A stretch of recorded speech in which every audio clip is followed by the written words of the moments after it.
Well, Scott's not the only one that can cook. There was 2 kids. Told their mother that not to cook on Mother's Day. They said, don't you cook, don't worry about it, we got it covered. But 9 pots, 2 skillets, 4 large bowls, 11 spoons, and 5 measuring cups, and 1 whole roll of paper towels later. That's my house. Mama said that is the best Jell-O I've ever had.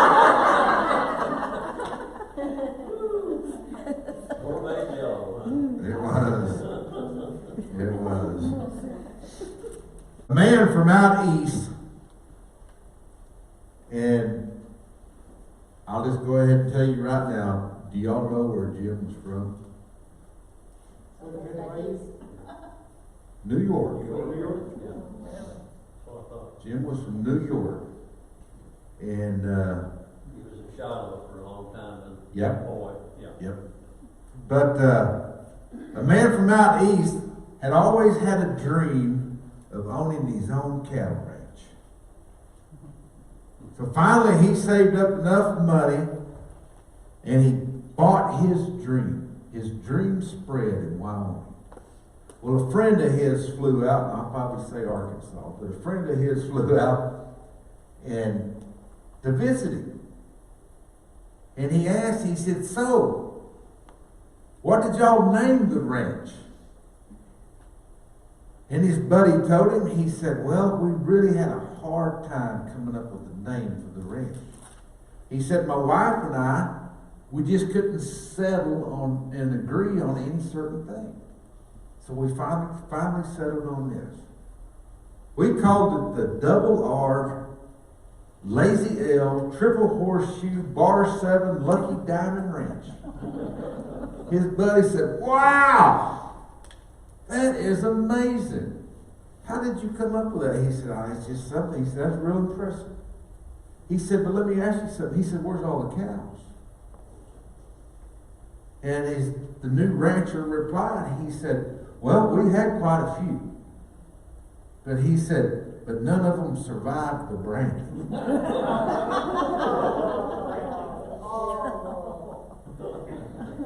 Where's my drummer? Wouldn't that be the same as the Texas barbecue? Some folks are gifted. Some folks are not. And then that is not true when it comes to spiritual gifts. 1 Corinthians 12, verse 7 tells us that a spiritual gift is given to each person. And we get so caught up in what we call our spiritual gifts that we might not serve our servanthood. Okay? It's not so much in identifying what we have, but it is using what we've been given. Amen?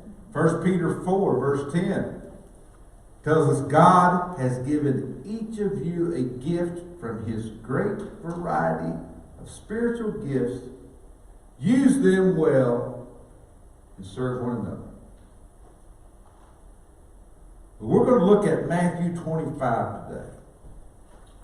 And Jesus is teaching about our responsibilities. Our responsibilities to use what we have been given. And let's set the surroundings here. I'm going to set the surroundings, and Jesus has given an answer to his disciples. He's given them an answer about his second coming. And then back up a little bit to 24, verse 3, they asked him, they said, what will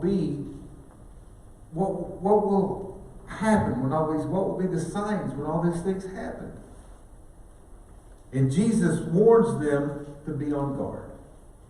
He warns them about being on guard that no one deceives them. And helps them to understand that once he leaves, He will come back again. And he encourages them in chapter 24, verse 44, to be ready because the Son of Man will come when least expected. Now in chapter 25, Jesus compares his coming to the Eastern custom of bridegrooms arriving in the middle of the night. But if you look at verse 13,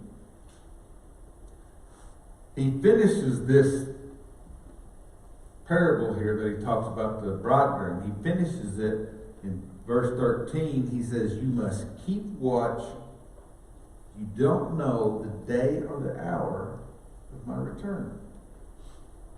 Now, chapter 25 ends in the separating of the sheep and the goats. If you look at the very end of that chapter, it talks about separating the sheep and the goats. And the first of it talks about the bridegroom. But sandwiched in between those two, sandwiched in between is the parable about the bags of silver. You notice in verse 14, he says, again, it will be like the story of a man going on a long journey or long trip. And the word again indicates that Jesus is using another parable to explain a future event. The man going on a long trip here is Jesus. And as we look at this passage this morning, we'll see 7 different stewardship lessons. And I'm going to go through all 7 of them. And the first one is, what we have is not ours. Verse 14 continues by saying that the man who is getting ready for the long trip called together his servants and entrusted them with his money while he was gone. And it wasn't unusual, and it was pretty common back then for a wealthy man to take a long trip.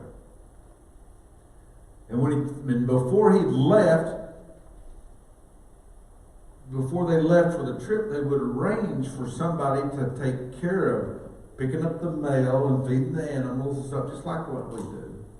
But another thing they would do, they would entrust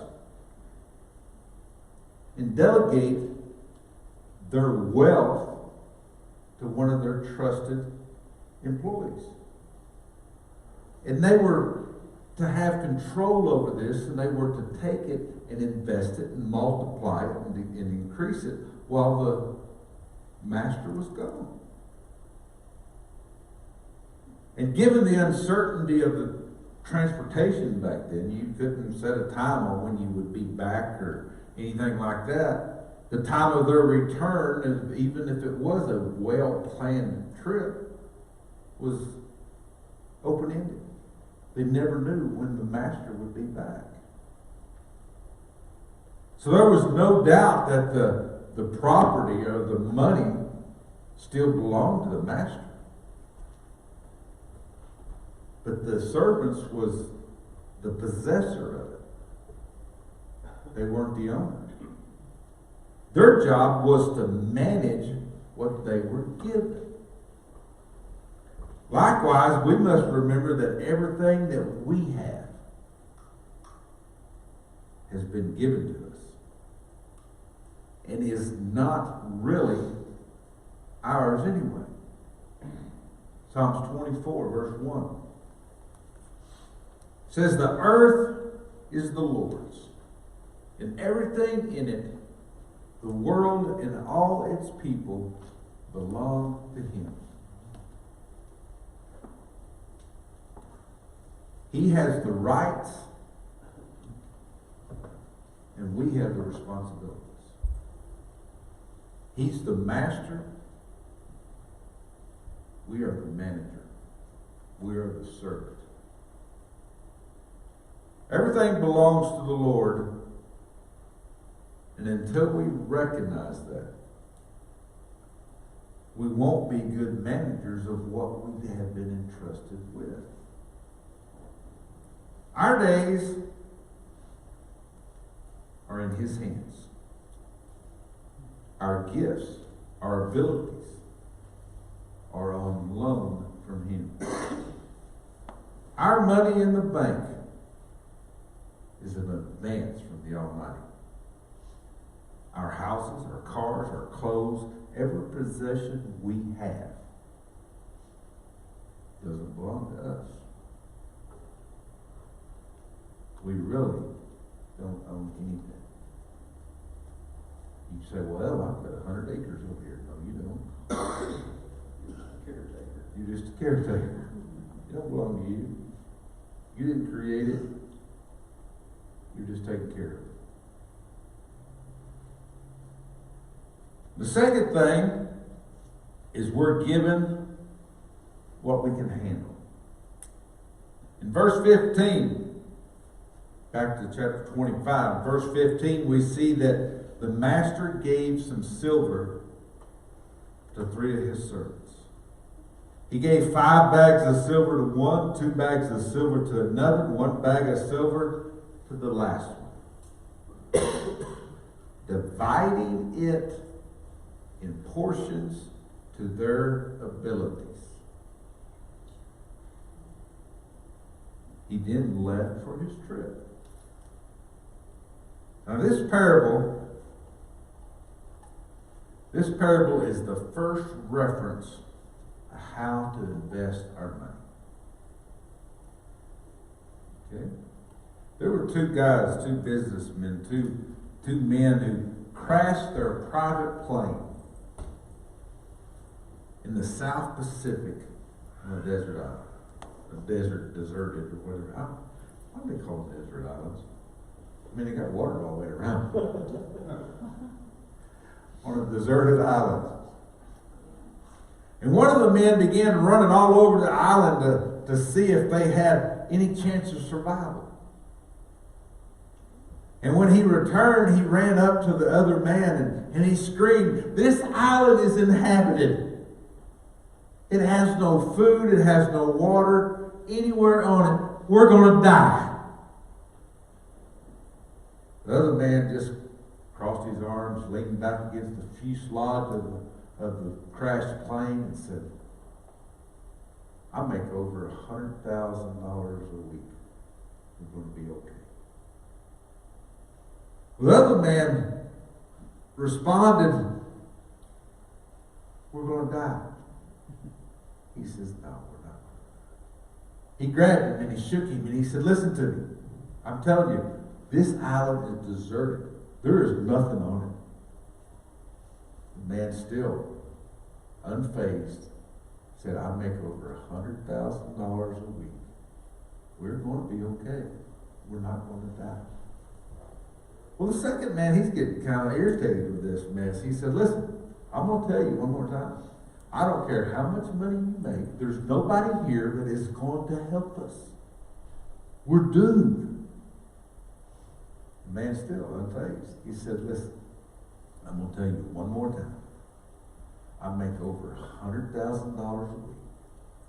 And I pay tithe of 10% on that. My pastor will find us."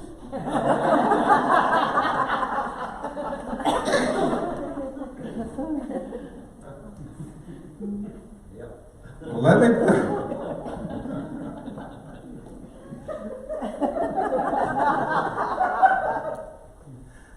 put your mind at ease. I'm not preaching on tithing this morning.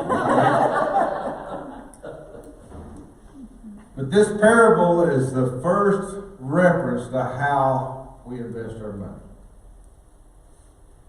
But it has a secondary application of how we are to use God-given gifts and abilities. And that's what I want to focus on this morning. Let's go back to our story about the master giving the bags of silver to his servants. 1 bag of silver, or 1 talent, some of them say 1 talent, is about 75 pounds. And in today's economy, that was worth about $25,000. Okay? I looked at it in 2 different days, and the price changed. I guess it was dependent on the stock market, things like that. It went from 24.5 to 25.3, so it just kind of bounces around. 75 pounds of silver in today's market. So the master gave one servant 5 bags of silver, or 5 talents. He gave him $125,000. All right? The second guy received 2 bags, so he got about 50,000. Well, the last steward, he got 1 bag, 25K. Now, while some commentaries differ on the exact amount of what this is worth, regardless of what they decided there, they did decide that it would take an ordinary man, an ordinary laborer, almost 20 years to earn just 1 bag or 1 talent for that silver, or that money, is what it would take to earn. 25 years. Or 20 years. Even though there's a big difference between 5 bags and 1 bag. The guy that received 1 bag still got a lot of money, didn't he? He still had a pretty good responsibility. That should remind us that God gives out of his abundance to us. Notice that each servant received bags. They were divided in the portion to their abilities. Our responsibility is tied to our ability. God's kingdom purposes don't operate according to what is fair, but according to what is best. Paul writes in 1 Corinthians 3, verse 5, who is Apollos? Who is Paul? We are only God's servants through whom you believe the good news. Each of us did the work the Lord gave us. Did you catch that? Each of them did what God gave them to do. They did their job. They did what they were given. It's our job to be faithful to what He has given us to do. We have what we have because God gave it to us. And He expects us to manage His gifts. When the boundaries of our abilities, He has wired into us. He expects us to manage our gifts with the boundaries and the abilities that He has wired into us. God gives different gifts to different people according to His ultimate purpose. In other words, He knows what we can handle, doesn't He? So He's only going to give us what we can handle for us gift-wise. And our job is to be faithful with whatever amount we have to work with. The third one, we must invest what we have been given. Back to Matthew 25, if you look at verse 16. Verse 16 tells us that the man who received 5 bags began to invest his money and ended up with 5 more.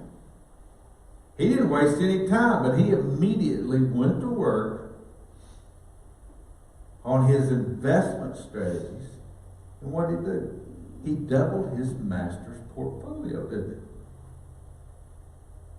Now the guy with 2 bags did the same thing. He knew, and we know that he worked hard because whatever he did with it, he did the same thing. He doubled what he was given. He ended up with 4 bags. But verse 18 describes a different approach to the third servant. The servant who received the 1 bag of silver dug a hole in the ground and hid his master's money. Now, we don't read anywhere about how or any specific notes on what they were supposed to do with the money. The first 2 guys went to work and multiplied their investment. The first bag guy, he was a slacker. He went off and buried his blessing. He went off and buried his money. He went off and buried his gift. Now, the practice of hiding valuables in the ground was quite common back then. It was one of the safest and least profitable ways of protecting something valuable. Because Antonio's voice was very high and squeaky, he didn't make the tryouts for the Cremona Boys Choir. And when he took violin lessons, the neighbors persuaded his parents to make him stop. But Antonio still wanted to make music. His friends gave him a hard time because his only talent was whittling. And when Antonio was older, he served as an apprentice to a violin maker. And his knack for whittling grew into a skill of carving. And his hobby became his craft. He worked patiently and faithfully. By the time Antonio died, he'd left over 1,500 violins, each one bearing the label that read Antonio Stradivarius. They are the most sought after violins in the world. They sell from $1.5 million to $15.9 million each. It's crazy. I looked one up the other day and it said it sold for $16 million. For a fiddle. But Antonio couldn't sing, he couldn't play, he couldn't preach, he couldn't teach. But his responsibility was to use his ability. And his violins are still making beautiful music today. I don't know if anybody plays the $16 million violin or not.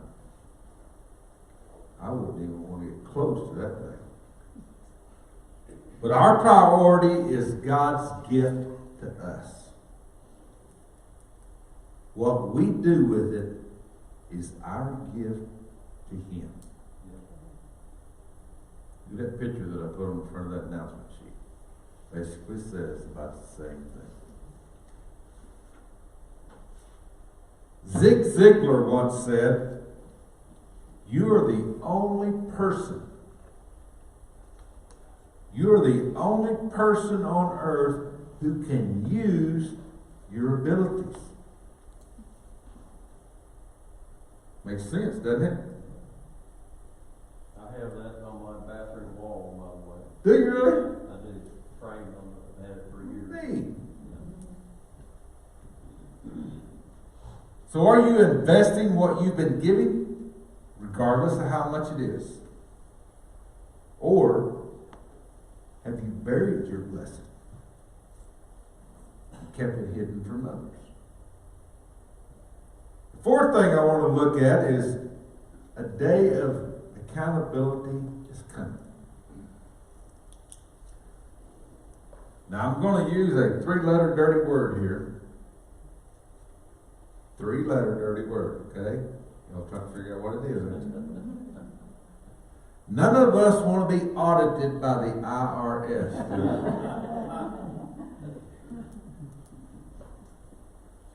But we will be audited by the Almighty. We'll have to give an account for how we've used what we've been given. Look at verse 19. After a long time, the master returned from his trip and called them to give an account of how they had used his money. Jesus is coming again. And there will be a day of reckoning, a day of judgment. While most of us believe this in our heads, we don't always live with eternity in our hearts. If you would think more about his returning, would be more focused on making an eternal return on our investment with him. Romans 4 verse 12 says that each of us will give a personal account to God. So Jesus is coming again. Let's be faithful in doing whatever he gives us to do. He's invested something in us. And one day he's coming back to claim it. Our job may be big, it may be small. Whatever it is, let's do it with the best of our ability. And we'll be ready for our audit. Number 5. What we do with what we have reveals our view of God. As we come to verse 20 through 25, we see that the man who had been given 5 bags brought 5 more. And he was eager to invest what he had been given. And now he's excited to show the master what he's done.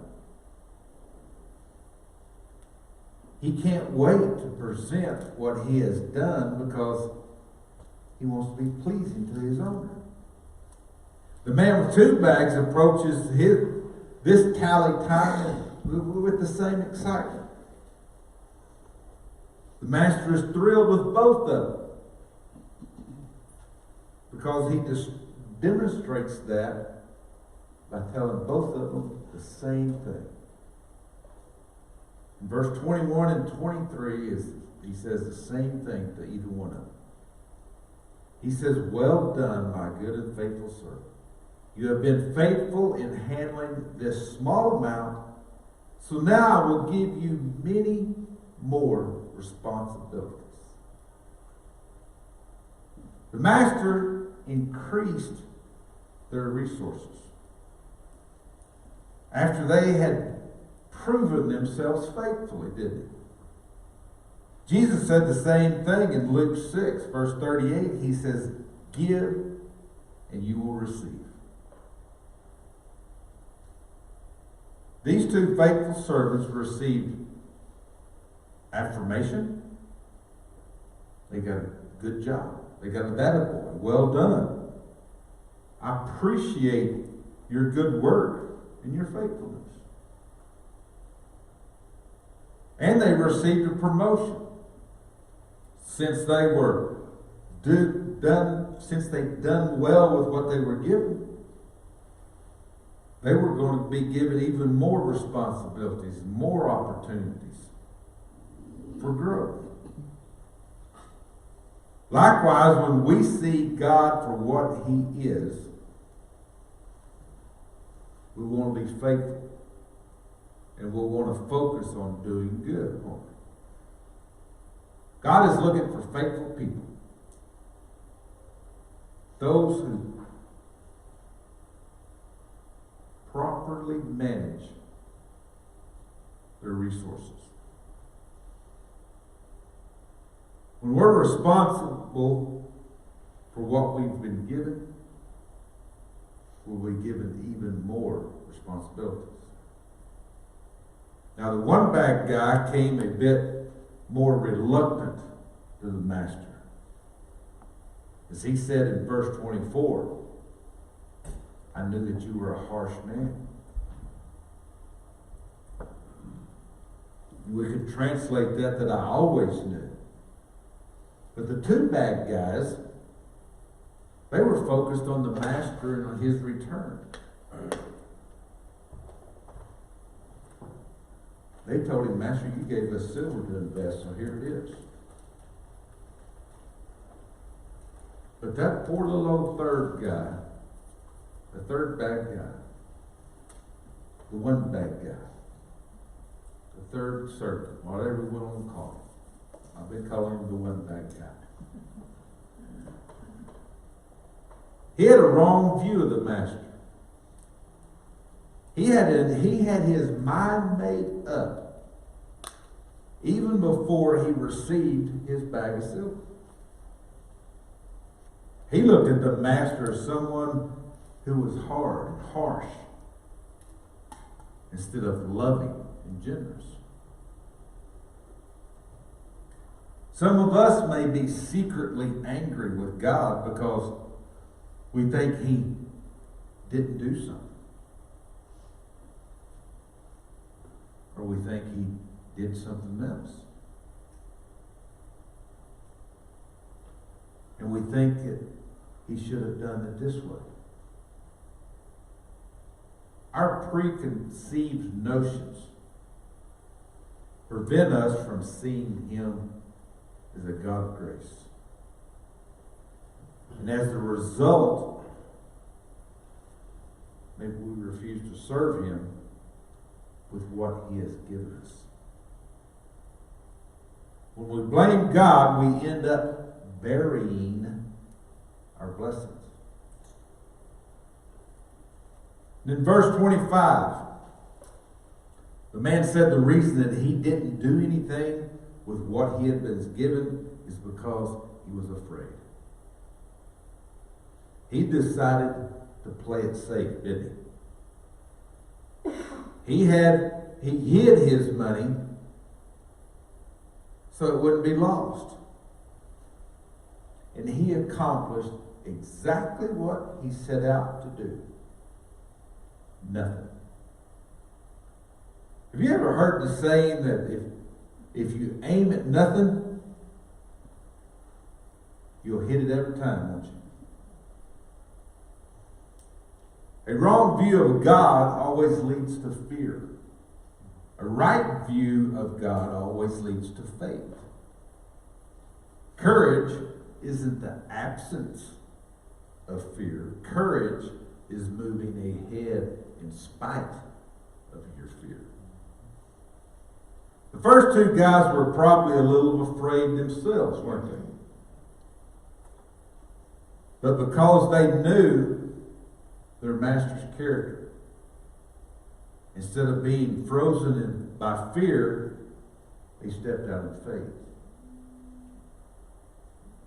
Now the sixth one is what we have, we must use. Or what we have, we will lose. Verse 26 reveals that the master saw right through the flimsy excuse of the one bad guy. And he said, "You wicked and lazy servant." The word wicked means evil, sinful, ungodly. Now these are pretty strong words, aren't they? God will judge not merely for doing wrong, but also for not doing right. The man falsely accused the master of being harsh, and he lied when he said, "Look, here's your money back." In reality, he actually owed the employer or the master, he not only owed him the one bag, but he also owed him whatever it would have earned had he been faithful. Instead of owning up to his guilt, he behaves as if the master should reward him for being cautious. Wickedness and laziness partner together, don't they? They keep many people from full surrender and selfless service. Laziness is extremely dangerous to our spiritual lives. When we think we can put something off until later, we'll eventually find out that one day it will be too late. Proverbs 6, verse 9 says, "Lazy bones, how long will you sleep? When will you wake up?" I said that to Dathan all the time. Lazy bones, need to get it out of that sack.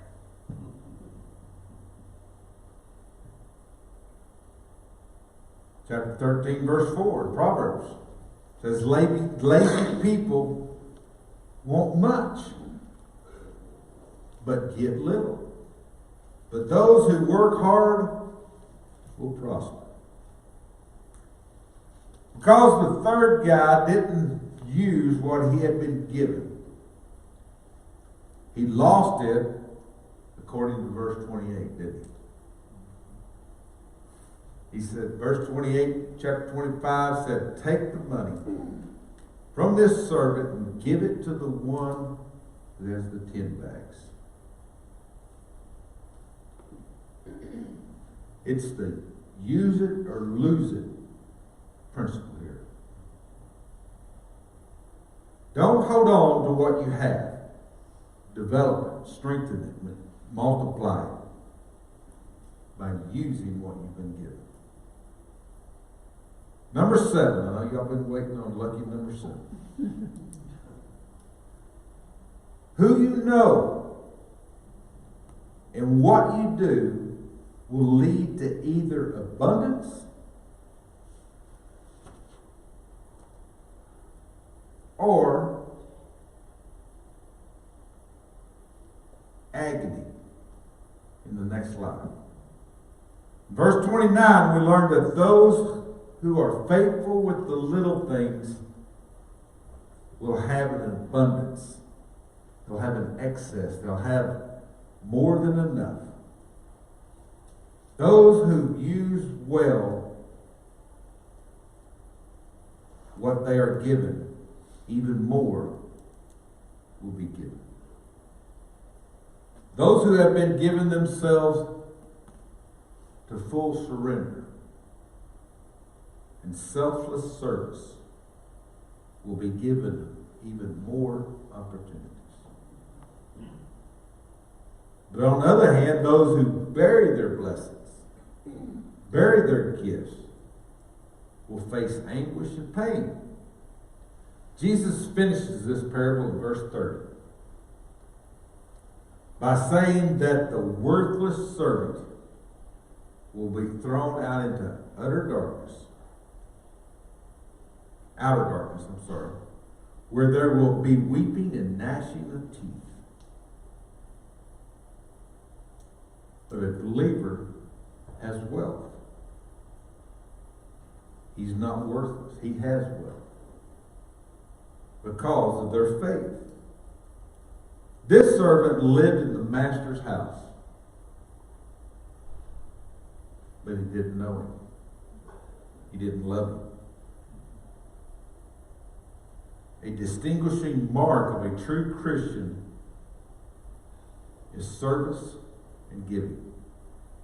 A lack of service betrays a heart where Jesus doesn't really live. Be determined to know the Master and serve Him wholeheartedly. Don't hide the truth. Don't bury it. Allow the greatest treasure of all, Jesus Christ himself, to radically reform your life. Let me put that in this different way. But Jesus Christ himself completely change your life. Stewardship, servanthood, is best defined as a use of God-given resources for the accomplishment of God-given goals. Brother Joe, I got 6 minutes.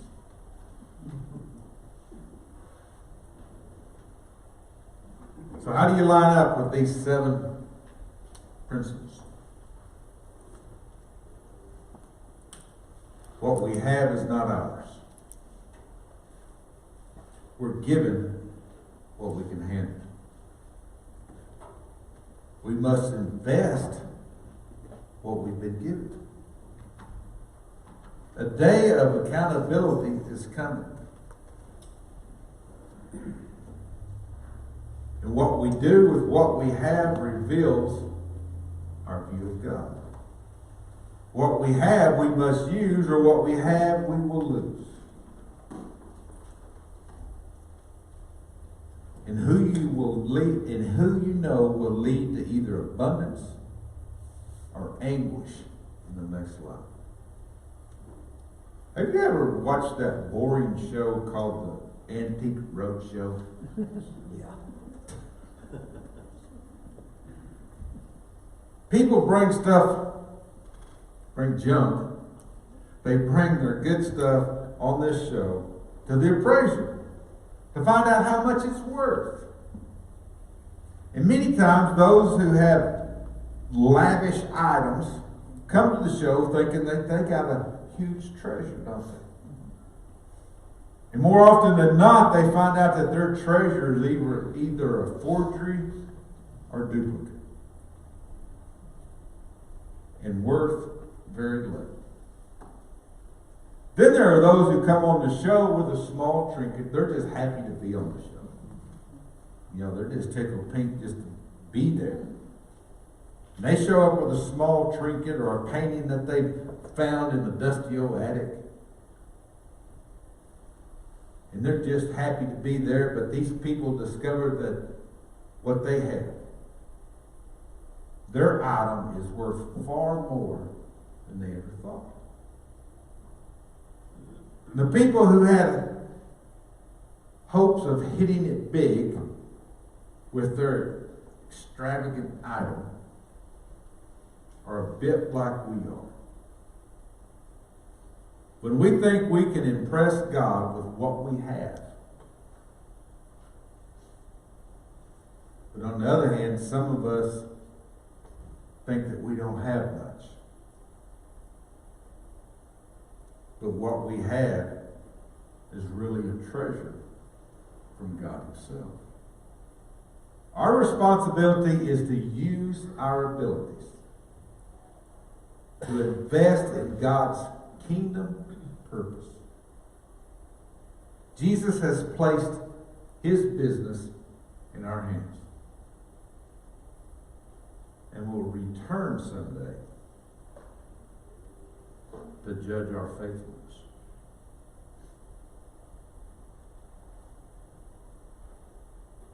So how will your decision to serve or not to serve look like on the day of accountability? Are you partnering with him, or are you making excuses? Amen?